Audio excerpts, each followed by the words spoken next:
welcome to the show. This is the Facebook Report with James the Boozy Pundit. Welcome to episode 7, The Purge. I'm going to just quickly go over some of the things that I'm going to be discussing tonight.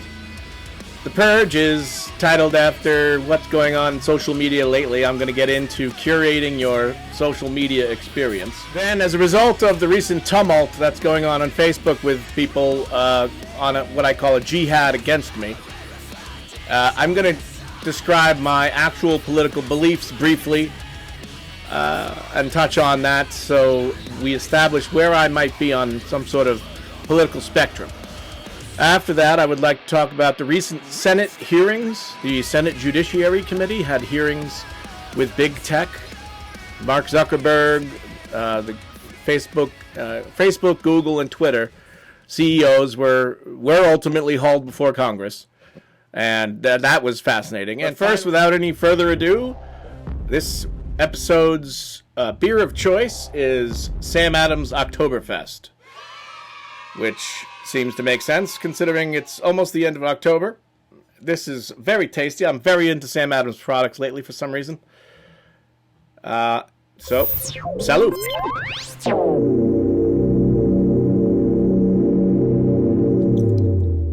It's nice. By the way, I am right now on to Sam Adams Jack O, which actually is surprisingly good. It's very good. I didn't think so at first. I figured, it's a novelty, but then I kind of found myself wanting it, either it or it goes kind of well, like to switch off with it and the Oktoberfest. But anyway, where was I? So I'm sort of kidding about the jihad against me, but, it does feel like that somewhat. Some days in some ways on Facebook, I'm sure we've all been there, and it comes down to, let's say the election is kind of driving people a little, up the wall. So, as I posted on a status update, I think I've reached my limit on kind of the approach to Facebook that says that you should systematically undermine your political enemies.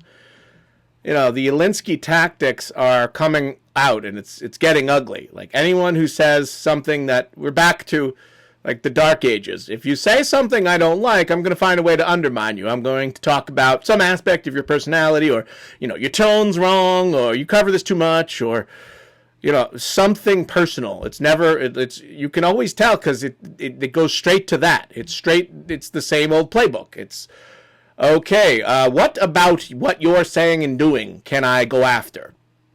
Instead of, hey, let's just talk about the merits of the case. So anyway, it happened slowly. I started to get rid of some of the, larger personality bully types that were plaguing my Facebook wall, which, made for very interesting discussions, and everyone's going back and forth, and it's great. But I've now come to realize I don't even really need that much. I have about 1,700 friends. A lot of them have never really gotten a word in edgewise because there's just so much like bullying and gaslighting and everyone's angry. And so I plucked off a few choice, the most toxic kind of rabble-rousers. And I found that, oh my God, this is nice and relaxing. This is, instead of like a war, which, I don't know, I like a war, I guess, but... Or maybe I'm getting older. Maybe I don't need such, like, all-out war. Maybe a nice friendly debate would be good. I don't know. On the merits, instead of all this, like, character assassination type stuff. Anyway, so I got rid of a few of those, and then it was kind of liberating, and then just lately got pushed over the edge with just the total lack of intellectual honesty on matters to do with Hunter Biden's story or the Biden corruption. I mean, there's now going to be a Senate hearing about it, okay? The Senate verified the emails are right. I haven't personally seen any evidence, but from what it looks like, these are legitimate. Now, how much does that infect the race? Whatever. That's not the point to me. Honestly, I don't give a shit. Really? Like, is this the best closing argument Trump has? No, to me, I'm like, I don't care what Trump has. But this is an issue, and it might not even be fatal. It might not even be that big a deal. But let's at least address it. But we're getting this media, never before seen media like stooge blackout, and then the acolytes on Facebook are defending it. It's all starting to unravel now. The defenses go from it's not real to it's hacked to source attacking to anything other than dealing with the actual issue head on. Or then finally you get to but what is okay? I'll agree with that. This is. I agree. Maybe there's something there, but what importance does it have? Like, it flopped as a covert surprise. Well, I guess if you're on the Trump campaign, and anyone who was thinking this was going to flip upside down the race, I guess it's disappointing. But to me, this is the biggest development of the campaign, actually, and compounded by the fact that that social media. The like-minded people who are in positions of power at social media are suppressing the story.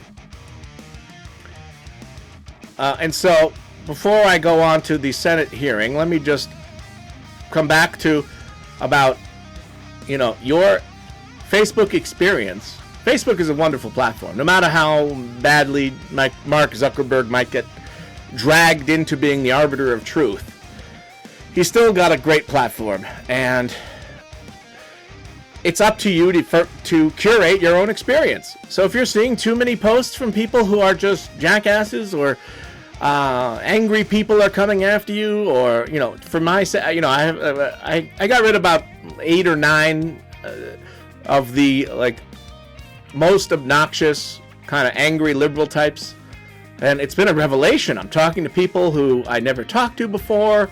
It's calm. It's nice and quiet. There isn't the team up, angry gotcha vibe kind of, or the group think setting in. It's like back to what Facebook originally was when it was good. Just a couple dudes talking and someone can chime in or whatever. But now it's gotten very gaslighty with the advent of the laugh emoji. Everyone is just reflexively hitting that on anything they disagree with. If you scroll through your news feed and you see a Newsweek article that, conservatives don't like, then a lot of people are hitting the laughing emoji. Ha ha ha. There's nothing to it. Now, both sides are doing it back and forth.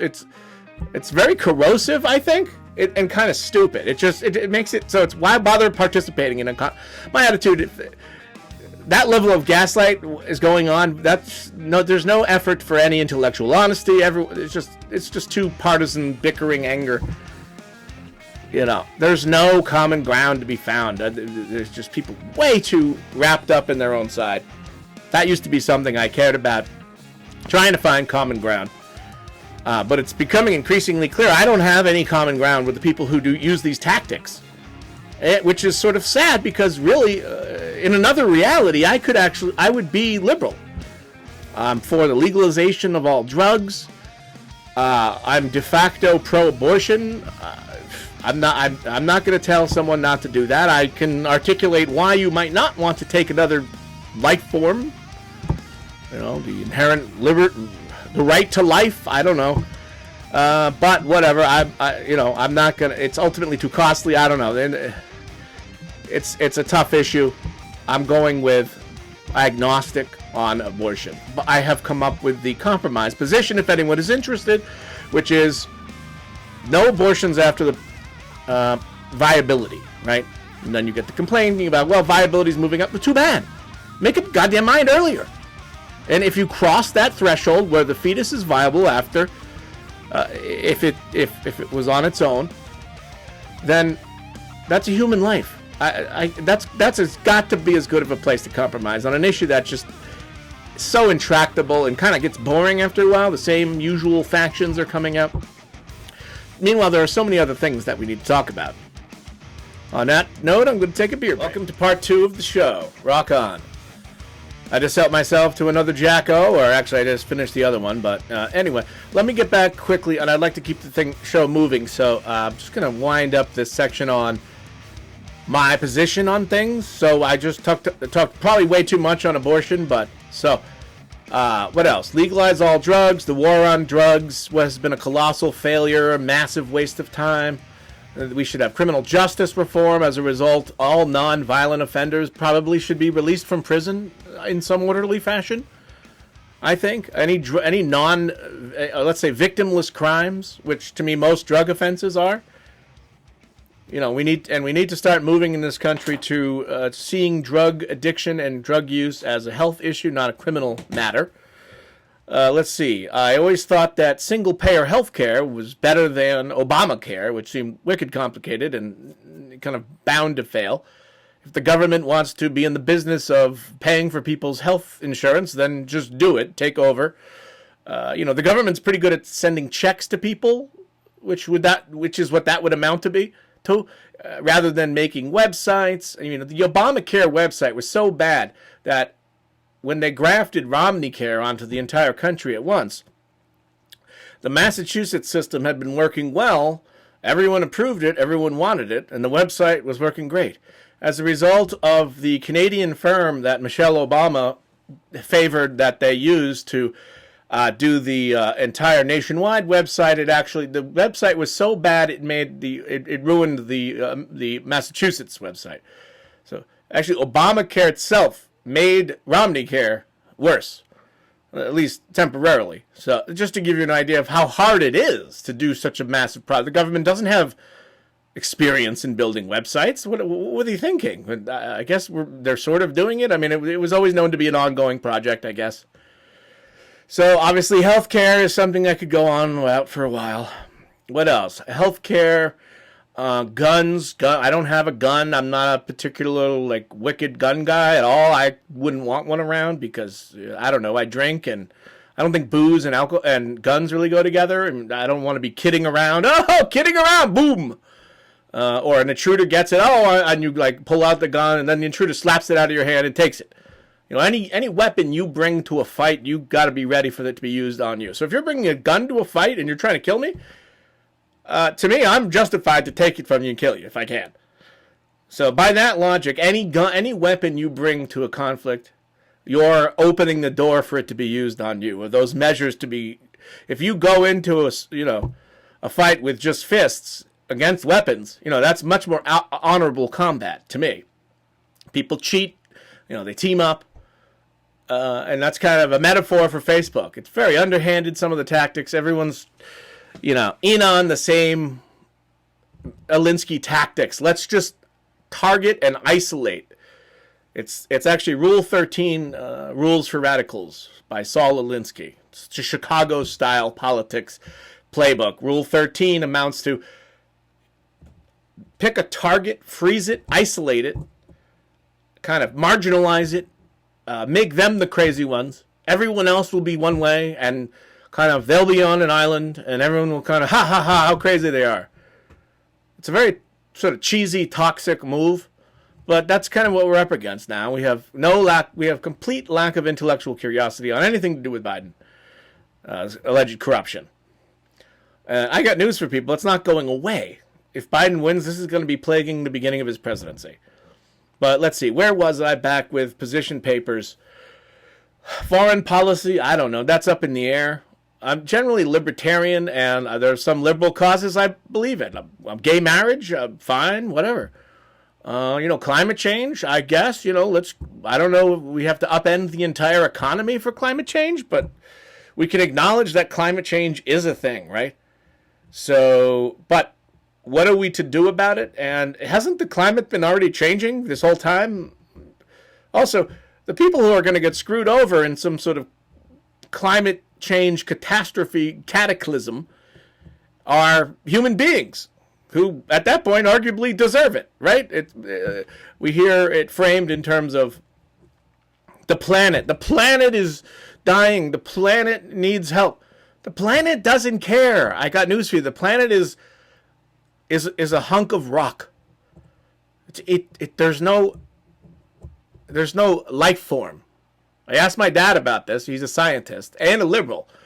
I wanted to see if I could get him to, if he was silly enough to subscribe to the sort of idea of a living planet. He was like, well, no, not technically. It's a metaphor. Well, exactly. It's a metaphor. It's not actually alive. The planet is, I guess, poetically alive or something. Or it does. I heard on NPR a pretty good argument for this, that it does let's say, share the characteristics of an organism, but, scientifically, truthfully, it isn't. It's a hunk of rock. It's the old George Carlin routine. The environment, the earth is suffering. The earth doesn't care either way. It has lived, it has been there, and it'll persist no matter what's going on with like the surface creatures. Dinosaurs came and went, all of that. Anyway, beer break. So the final topic I would like to cover is the Senate Judiciary hearing with big tech, as Trump calls it. It's very helpful. You can all lump them all together. Google, Facebook, and Twitter. Now, each company deserves kind of their own discussion, but we have seen evidence in recent days that they are doing different things that kind of we as a society aren't sure we're down with. Okay. There's a lot of the arguments, well, it's a free country, it's a free market, they can do whatever they want. Well, yes, legally they can, I guess, but then we can also, regulate them or complain or ask what they're fucking thinking. Do you have a good rationale? Are you consistently applying your standards, or are you acting politically? That's the problem with all of them. Are they political actors? Are they political actors, or are they platforms kind of just trying to sell ads? These platforms, especially Facebook, they're it's designed to sell ads. And that was actually a funny moment in one of the previous hearings, because these hearings usually don't go well for the senators, because these CEOs can run circles around them mentally. They're higher paid, they're smarter, they're more chill. Usually you have an angry, out of touch, old senator, carrying on about God knows what, conspiracy theories about Facebook. And one of them asked, sir, what do you mean it's a free service? If it's free, how do you make money? I don't know, like seminal moment in my mind. Zuckerberg said very politely, advertising.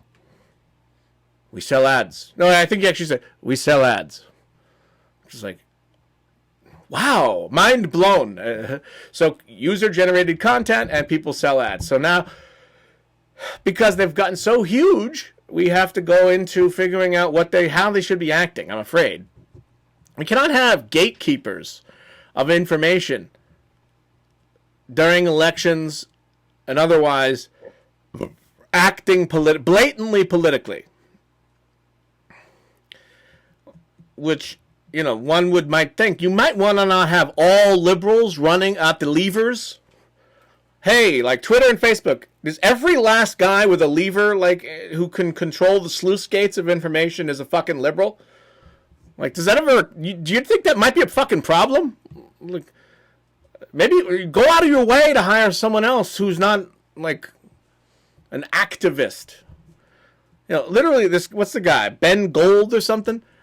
Was a former Democratic National Committee speechwriter, was the guy at Facebook who decided to throttle the story on Hunter Biden. Like, are you fucking kidding? You have an arch liberal sort of deleting first, asking questions later. To be fair, they throttled it. Really, Jack Dorsey got slammed the hardest in this exchange. And Jack Dorsey looked like he just crawled out of, a mountain in Nevada. He's been on a 30-day DMT bender or something. His eyes are bugging out. He's got, like, Rip Van Winkle beard. And he's talking wicked quietly. Which, that does help when you've got, like, an angry Ted Cruz. Optically, you've got an angry Ron Johnson, an angry Ted Cruz. Kind of optically, we've got old angry senators yelling at the chill Jack Dorsey with his nose ring, and he looks cool. And he was giving pretty well thought out answers. I guess if in that hipster world you have to give really well thought answers, but act like you just like thought of it. I don't even that kind of mentality is very far from, I guess, where I've ended up. I've done my fair share of psychedelics and whatnot. It's great. I like visuals. Maybe this guy's still doing them, and he's wondering, gee, why is everyone against me? Well, it's because you're blatantly, you're biased, and it's infecting the platform. And then you're lying under oath, or you're very misinformed. Ted Cruz asked, do you think Twitter has any influence on elections? And under oath, this guy Dorsey said, no. No, they don't think they have any. Like, I'm pretty sure that's been established in like 2009 with, let's say, what was it? The Green Rebellion in Iran. Iran shut Twitter down because Twitter was being used so effectively to organize protests and organize the opposition to the religious government or whatever. They shot a woman. Obama didn't help. Just acquiesced, let it happen. The Green Revolution. Anyway, so that was when Twitter was put on the map in my mind as a political force to be reckoned with, as a platform that can change entire countries' framework. So now for Dorsey to say, well, no, I don't think he knows he has to say that. His follow-up is, well, there's a lot of other platforms people could use. I'm like, okay, am I getting confused now, or are you lying? All right, so why is the New York Post story still blocked? He said, well, all they have to do is log in. This is seriously what he said. I saw it again. I couldn't believe it. All they have to do is log into their account and delete the initial story that ran afoul of our community standards. And then they can put that same information again in a new tweet, and we'll let it through. Well, wait a minute. So why can't you just unblock them? You need them to delete this tweet that you... it's like a pride thing? So they need to delete a tweet that the content of which you're going to allow through anyway. I mean, this is a childlike approach over at Twitter. Thankfully, Google and Facebook, especially Google, it's mysterious. I think Google has been playing games with search results, which is a fairly insidious problem that Matt Taibbi has talked about. When you go to look for the Hunter Biden story, it's increasingly marginalized. You can't find it. Wow, there was articles I was just reading 2 days ago that I now can't find. Who do they think we're fucking with? We're seeing what they're doing on a daily basis. Well, the article I just found now is mysteriously gone. I did the exact same search term. So, but, if you dig deep enough in Google, you can find it. I don't know. Google slips under the radar in regards to the other two. Facebook's got a problem, but,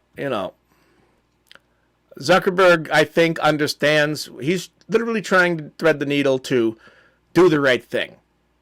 He doesn't seem to, he doesn't want, he's not all about a political outcome. He's kind of blank on that. That's what you want. But they're not the referees, but it would be nice to have some version of objective standards going on. Instead of Dorsey, Jack Dorsey of Twitter is a known Trump hater. Lo and behold, he's making, he's effing with Trump. He's deleting Trump stuff. He's helping Biden. Every decision is all one way somehow. These are all mistakes. It's like a Comey investigation. All right, well, where we can't squirm off the hook, we'll admit we made a mistake and hope you don't notice that all the mistakes are one way. So so let's just leave it at, there's a very uneven standard being applied by social media. They better get their act together, because libertarians, other free marketeers don't want a lot of government regulation of these platforms. Things have been going pretty well.